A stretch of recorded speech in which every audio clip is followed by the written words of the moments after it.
What's up, everybody? Welcome to the PixelPlay Sidequest, your bonus content here on YouTube. Adam, aka CS Radical, joined as always, Chris, aka Jen and Chris. 3 weeks and I finally got it right. All it took was a week off.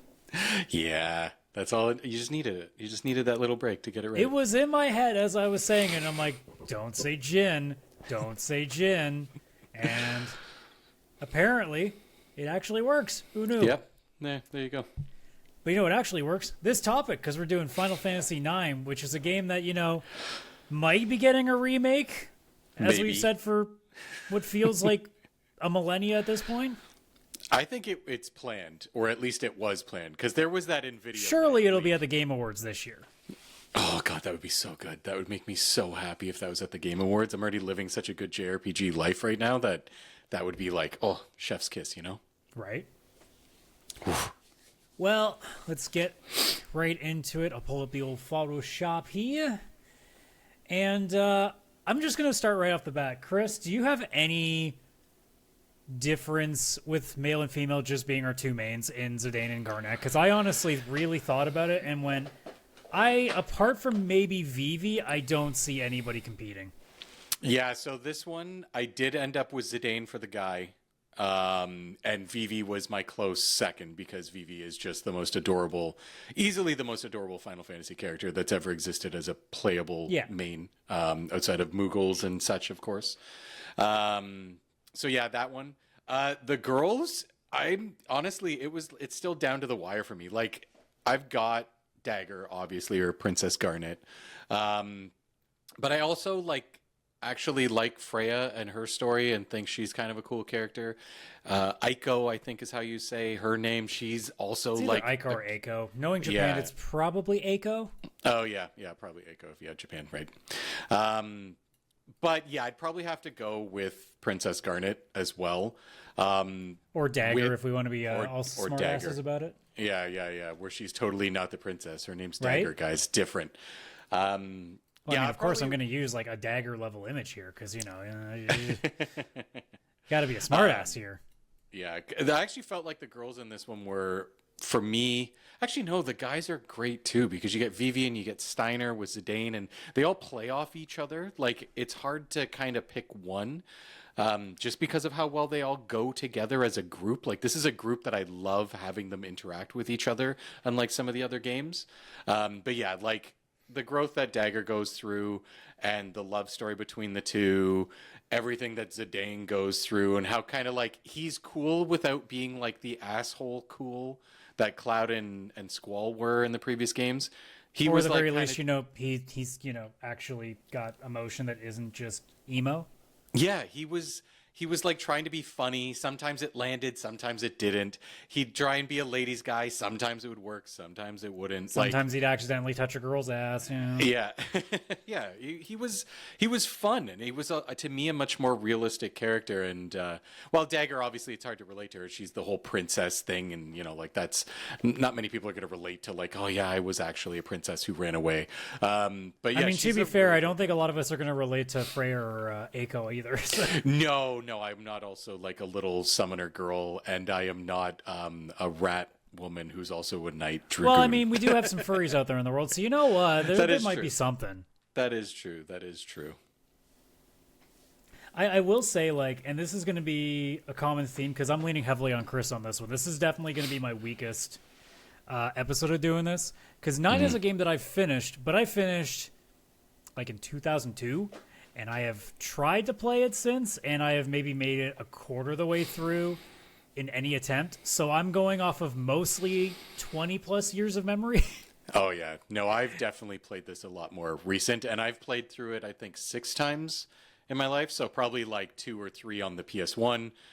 Then it came as a PS1 classic on the PS3, bought it, replayed it there, came out on PC, played it there. I've been replaying this one a lot. And this is my 3rd favorite Final Fantasy in it all, Final Fantasies. So this one sticks. So yeah, I've got my knowledge. Yeah, because of the fact that I haven't played it in such a long time, I kind of am going off of a lot of casual stuff at this point. I'm probably going to go with a lot of the obvious answers.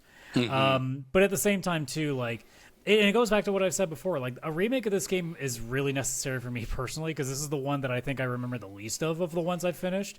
And I kind of would like voice acting to really give it a whole breath of life with it. Because, I mean, obviously we look at what happened with 7. Like, I liked a lot of characters in 7 to begin with, but voice acting kickstarted a shit ton of them. Like, obviously we talked with NPC-wise, like Biggs, Wedge, and Jesse.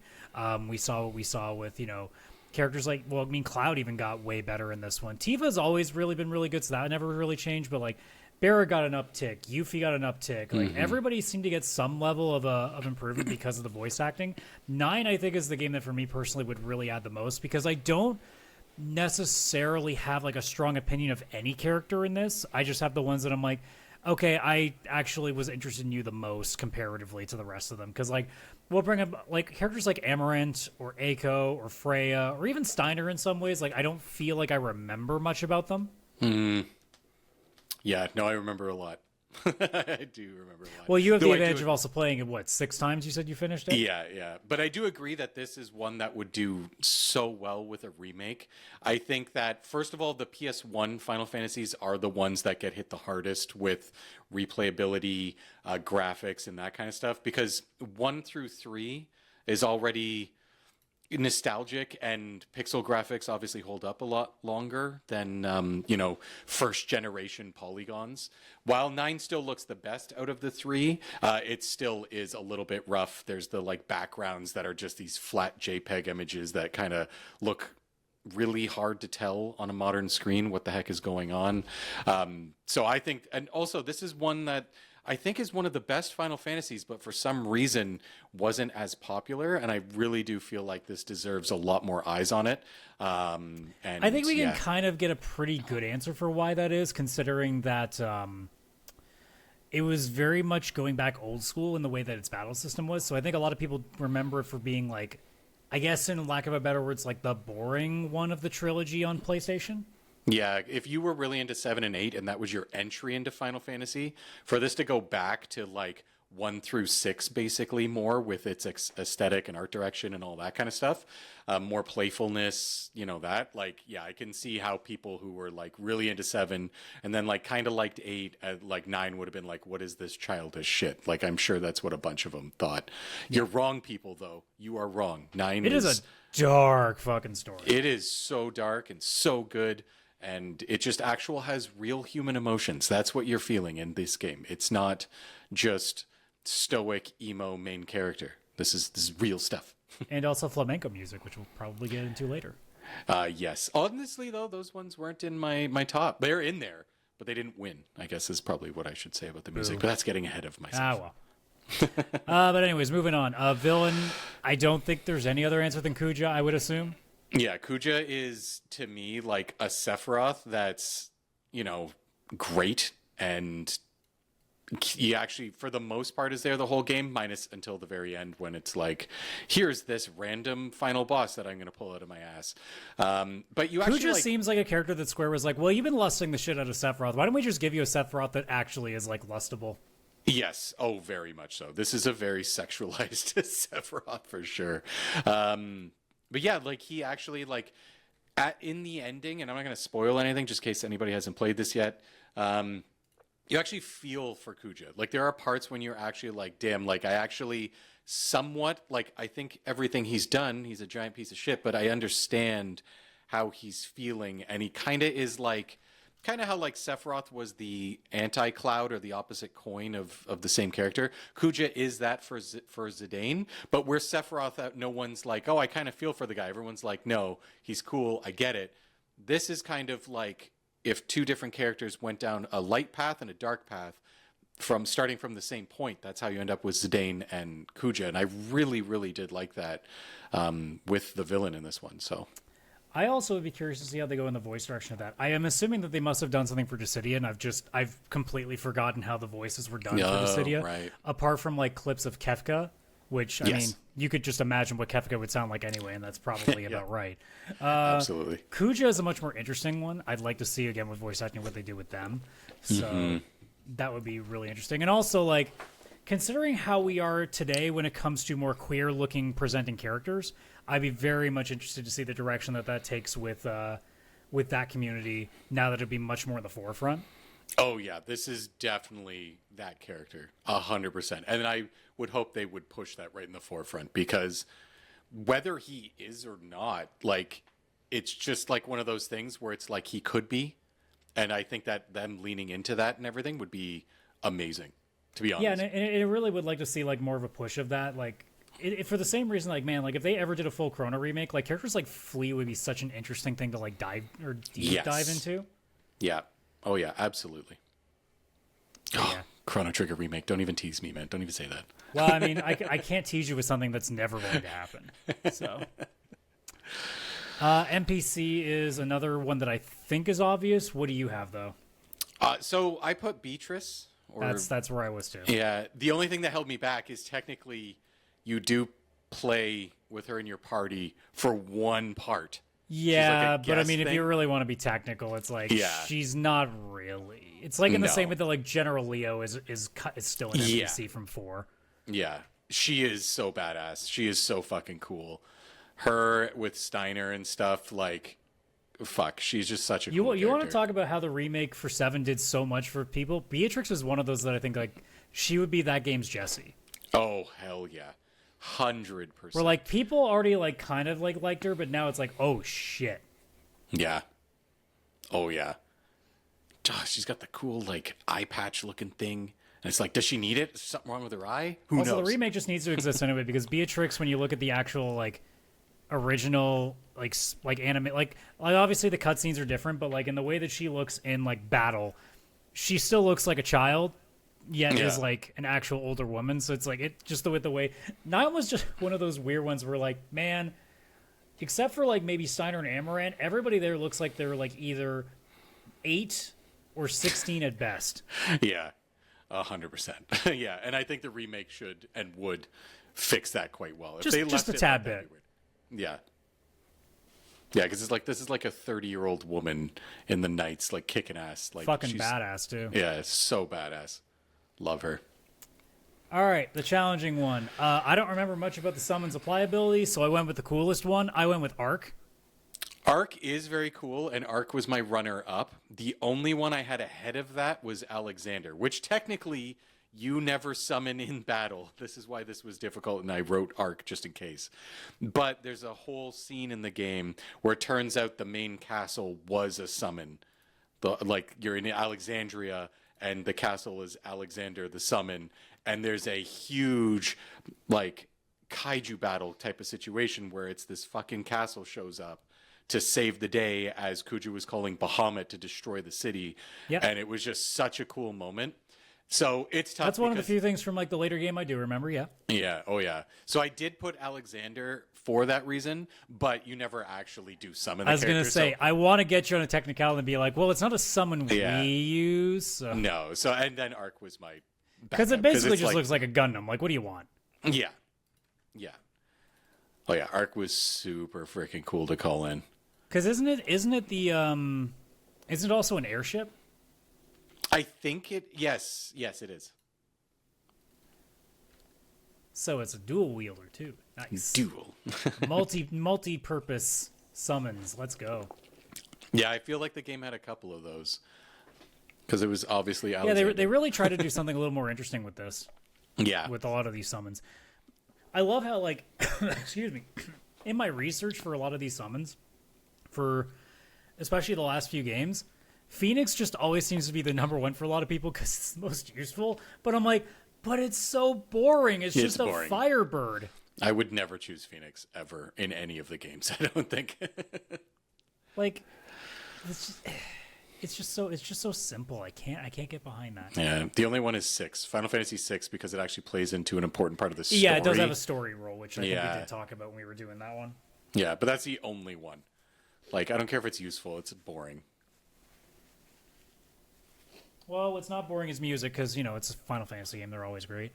So I guess, obviously, I kind of spoiled my pick. I did put Vama Ala Flamenco for my best overall song, but obviously you got something else there? It's in there, don't get me wrong. It was my third one.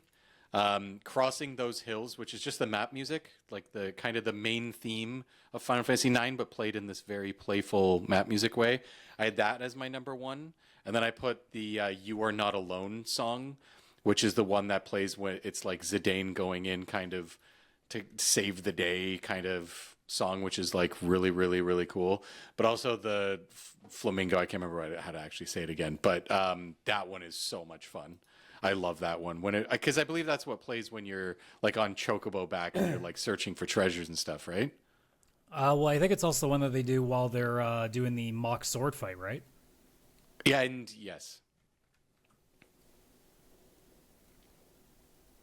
But yeah, I'm okay. I'm okay with the overall music. I honestly actually don't have much of an opinion on Nine's music, if I'm being completely honest.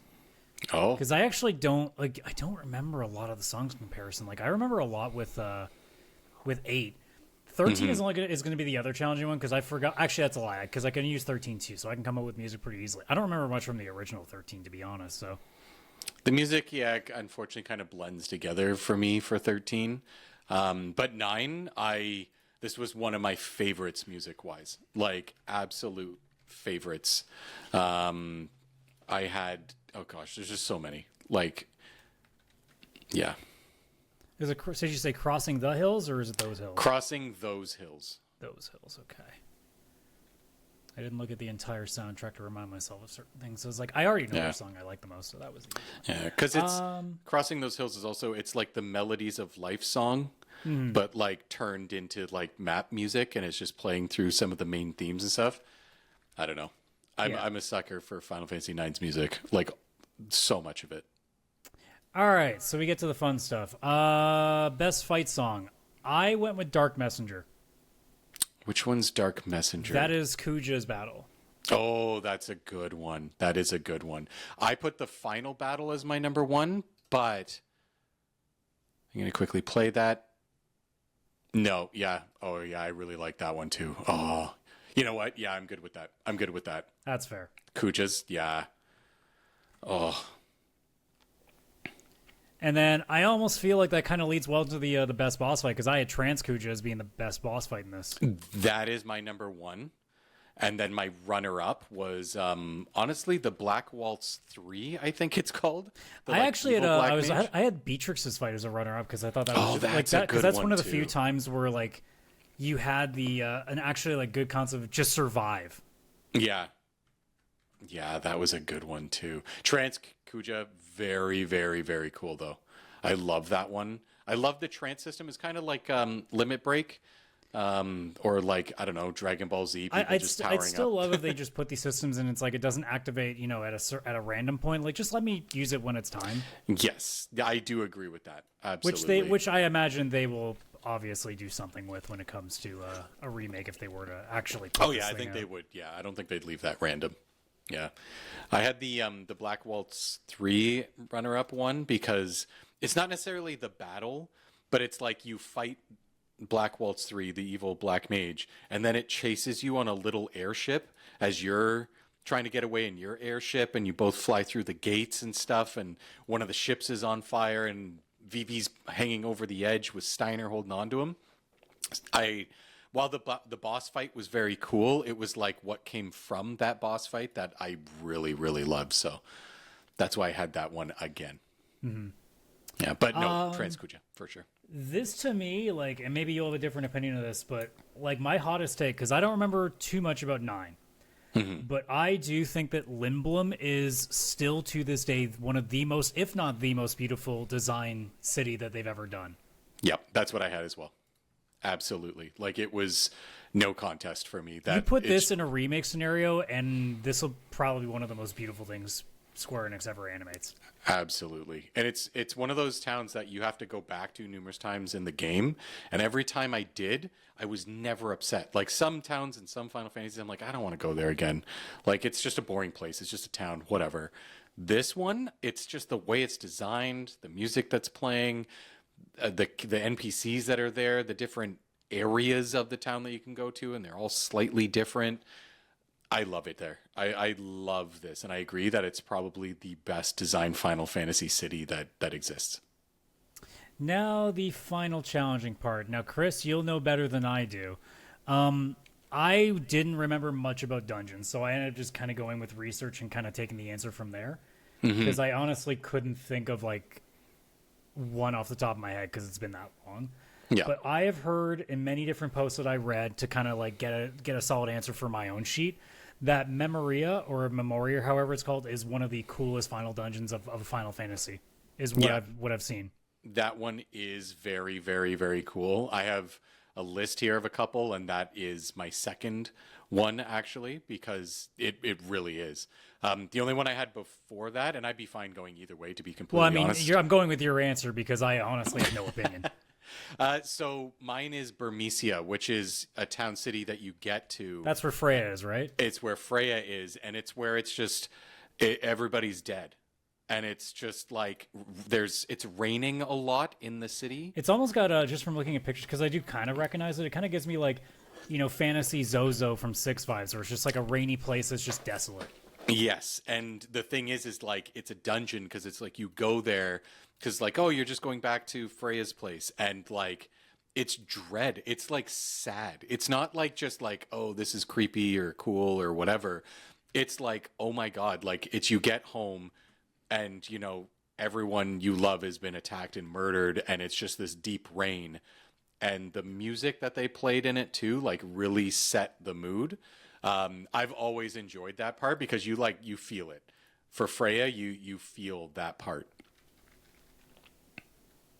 Yeah, like, because the one thing I do vaguely remember is I think Freya like finding somebody like dead with a spear in them or something, or unless I'm like slightly misremembering it. Yes, I think so. Isn't it like a close friend of hers or something?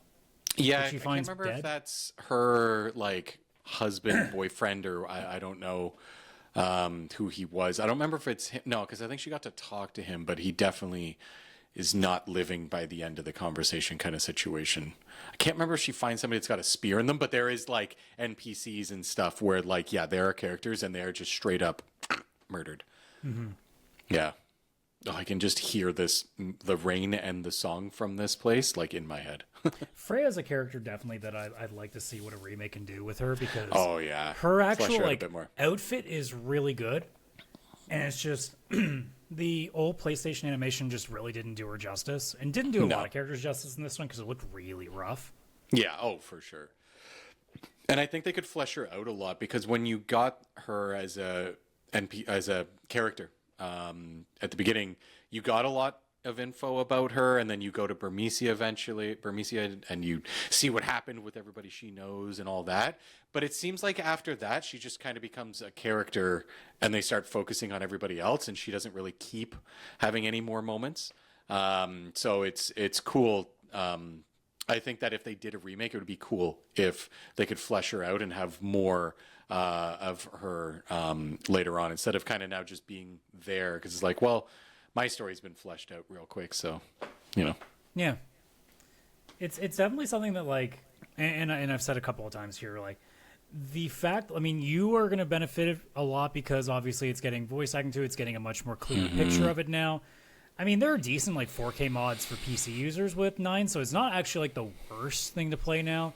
But like, it's still a game that was made in the 90s. It's still a game that is well past its age and shows it in terms of its gameplay mechanics comparatively to like a Super Nintendo game that looks relatively timeless and also is simple enough that it doesn't feel antiquated. Yeah. Oh yeah. So, and obviously with like with the overworld being the way that it is in 9 and a lot of the battle mechanics being very slow there, like it definitely could use a lot of improvement. Whether they decide to go the action combat route like they've been doing with 7, I have a feeling that's what Square would do. Because it seems like they just have a real issue with turn-based combat that has a Final Fantasy label attached to it now.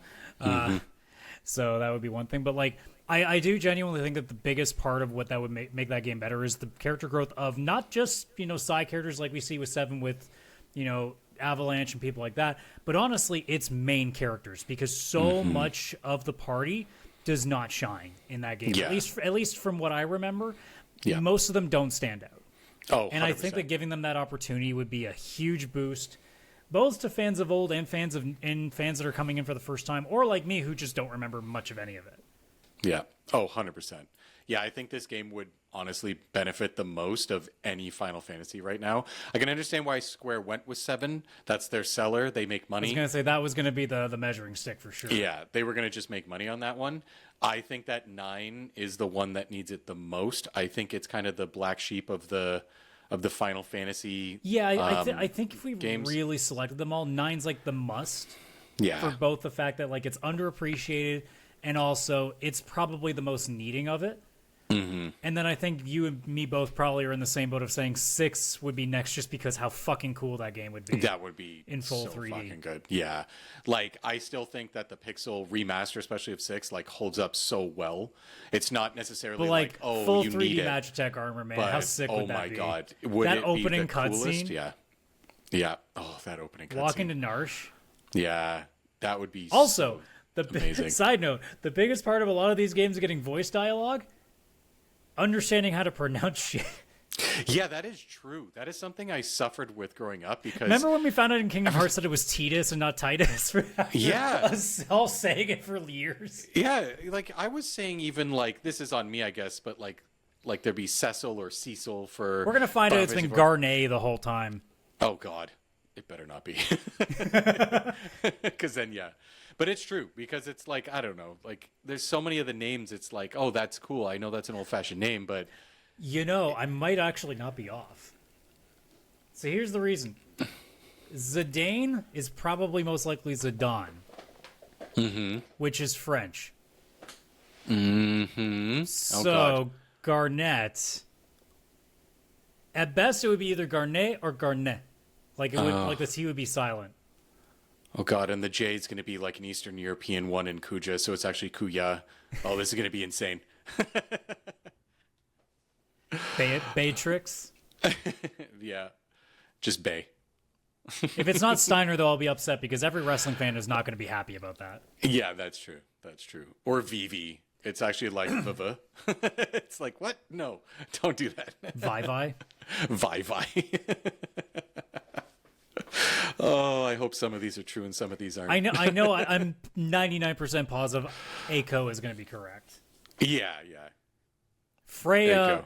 would be really weird if they reversed it because it's been pronounced in every language that way, no matter which way you spell it. Yeah, Freya, I feel, is Freya. Amaranth or Amorant are probably your other 50-50. Yeah. But then the most important one. Remember, you got to go Simpson. Say it right, Frenchie, on this. It's Daguerre. It wasn't Dagger this whole time. Dagger. Like, it's named after. She's named after a short knife. Like, what is this? And it's like, say it right. It's Dagger. Oh, I want to replay this game already. God damn it. You got too much shit going on. Come on now, man. I do. I have games. You can play it for a 7th time when it's a remake. Yeah, I can't play Ghost of Yotei. I'm playing Final Fantasy 9 again. Oh, man. All right, I think we're going to cut this sucker off while we have the time. So we are going to be finally done with the PS1 generation. So we finally get to, well, really just 2 PS2 ones. And then, we start figuring out how far we want to go after that. Because I get the feeling we're going to make it to 15 and then have to cut it. Because I do not even want to talk about 16 because it'll just make me be like, fucking Square, stupid goddamn assholes being like, we should just make another more adult one. And by adult, we mean just make it more like Dark Souls. Bah. Nah. Don't keep doing that. Yeah, if this was turn-based, 9 remake turn-based, that'd be my dream. I mean, you never know. Honestly, like, and I think we had this conversation at one point, whether it was in one of these side quests or the podcast itself. Claire Obscure Expedition 33 might have actually made Square go, maybe we could do one more turn-based and see. Yeah. Oh. You never know. Yeah. Oh, I hope so. Oh, but that's the dream. alas, we will have to wait and find out when we finally do that side quest somewhere in the future. And by somewhere in the future, probably not, because Square doesn't like giving fans what they want most of the time. No. All right, but that's going to do it for this one. So you folks know the drill. Like the video, subscribe to the channel for more content, and leave a comment below. What did we miss? What stuff do you think, would have been beaten? Like, do you think Steiner could have beaten Zidane? Do you think Vivi not being even in this at all is actually blasphemy? Which I'm sure some would, actually. A part of me feels it. It's weird because I am one of the people that voted in this, and even I feel a little ashamed that Vivi isn't on this list somewhere. Well, I guess, you know what? Can I be an asshole right now? Of course, always. Vivi's not human, so at best it's an NPC. Oh, wow. Oh, wow. That's how we're ending this? So it can't be That's male how or we're ending female it? by that logic. Oh, gosh. I don't even want to look at the comments after this one. All right, folks. Well, that's going to do it. So take care, everybody. We'll see you on the next one. So goodbye for now.